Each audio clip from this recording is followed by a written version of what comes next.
Sinulyapan ko ulit ng tingin yung bus bago nagsimulang maglakad. One Road Transit. Hindi ko alam kung saan ako pupunta. Ni hindi ko na nga matukoy saan yung exit ng terminal.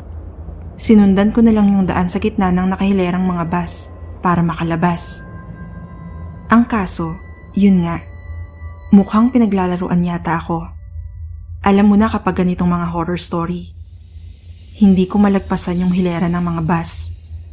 Parang walang katapusan. Mahigit 15 minuto na ako naglalakad.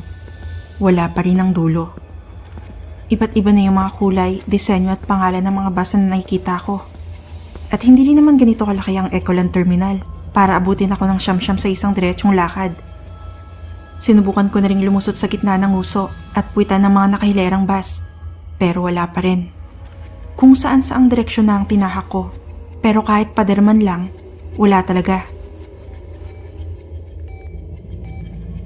Tinangka kong i-text ang tarantado kong pinsan, pero walang signal. Nakasindi pero ayaw ding gumalaw ng cellphone, hanggang home screen lang. 27% ang baterya, tapos 7:01 PM, May 29, 2018 ang oras. Naisip kong balikan yung bus na sinakyan ko. Kaso mukhang mahirapan akong mahanap yun kasi litong-lito na ako sa mga dinaanan ko. Oo. Alam ko magmumukha akong baliw sa gagawin ko pero bahala na, kako. Wala namang tao. Tinanggal ko muna yung bag ko, nilapag sa sahig, hinubad ang t-shirt ko, sabay isinuot ulit ng pabaliktad. Walang nagbago. Pero sana hindi na ako maligaw.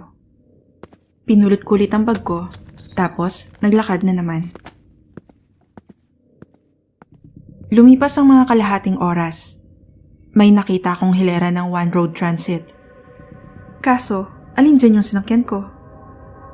Naisip kong pasukin na lang sila isa-isa, tapos maghanap ng may karatula sa likod ng isa sa mga upuan.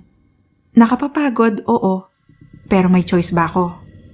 Kesa naman maglakad ako ng maglakad ng walang siguradong pupuntahan, di ba?